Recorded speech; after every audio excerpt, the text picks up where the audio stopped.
सरकारी कर्मचारी आणि पेन्शनधारकांच्या नवीन वेतन आयोगातील आत्ताच्या मोठ्या प्रमुख घडामोडी. तर चला पाहूया कोणत्या घडामोडी आहेत. सरकारी कर्मचारी आणि पेन्शनधारकांच्या लागू करण्यात येणारा 8वा वेतन आयोग याबाबत आताच्या काही प्रमुख घडामोडी समोर आल्या आहेत. तर याबाबतचा सविस्तर घडामोडी पुढील प्रमाणे जाणून घेऊयात. तर किमान फिटमेंट फॅक्टर केंद्रीय कर्मचारी युनियन मार्फत केंद्र सरकारला एक निवेदन देण्यात आलेले आहे, ज्यामध्ये किमान 2 पट फिटमेंट देण्याबाबत मागणी करण्यात आलेली आहे. आता 7व्या वेतन आयोगात फिटमेंट फॅक्टर हा 2.57 पट प्रमाणे वेतनात वाढ देण्यात आलेली होती.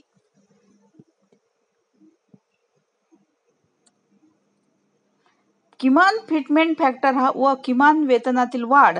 आता किमान फिटमेंट फॅक्टर मध्ये 2 पट वाढ लागू केल्यास केंद्र सरकारी कर्मचाऱ्यांच्या किमान मूळ वेतनांमध्ये 5,000 रुपयांची वाढ होईल. म्हणजेच किमान मूळ वेतन हे 18,000 रुपये वरून वाढून 23,000 इतकी वाढ होईल. तर महागाई भत्तामध्ये स्वयंचलित पद्धतीने वाढ.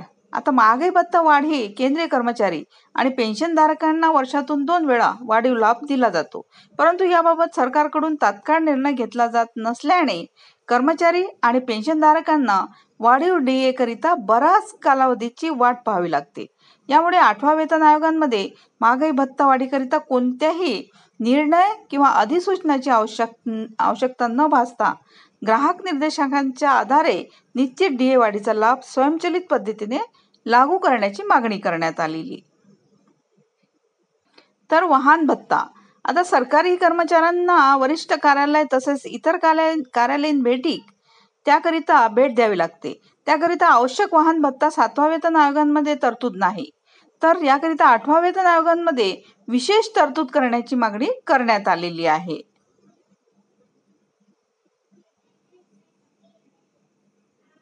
बाजार किमतीनुसार देय भत्त्यातील वाढ.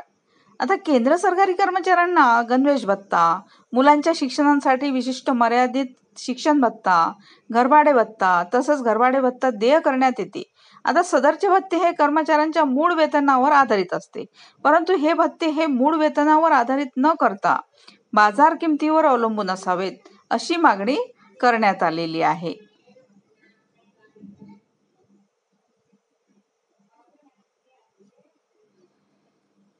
जसे की या कर्मचाऱ्यांचे मूळ वेतन हे 18,000 रुपये आहे, त्यास सध्याचे घरभाडे भत्ता नुसार वास्तव्याच्या ठिकाणानुसार 1800 10% म्हणजे 3600 20%, तर 5400 हे 30% असे घरभाडे भत्ता दिला जातो.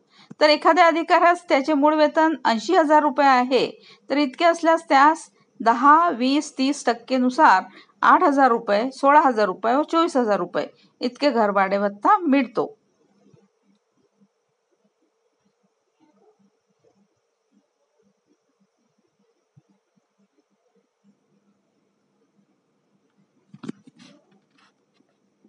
तर परंतु सदर घरभाडे भत्ता अदा करण्याची संरचना व प्रत्यक्ष बाजार किमतीमध्ये खूप मोठा फरक आहे. यामुळे सदर भत्ता अदा करताना प्रत्यक्ष व्यावहारिक बाजारी किमतीनुसार घरभाडे देण्यात यावा अशी बाब नमूद करण्यात आलेली आहे. आता वाहन भत्ता. तसंच वाहन भत्ता अदा करताना देखील सध्याच्या इंधनाच्या किमती लक्षात घेऊनच सदर भत्ता करण्याची तरतूद नमूद करण्यात यावी, अशी मागणी करण्यात आलेली आहे.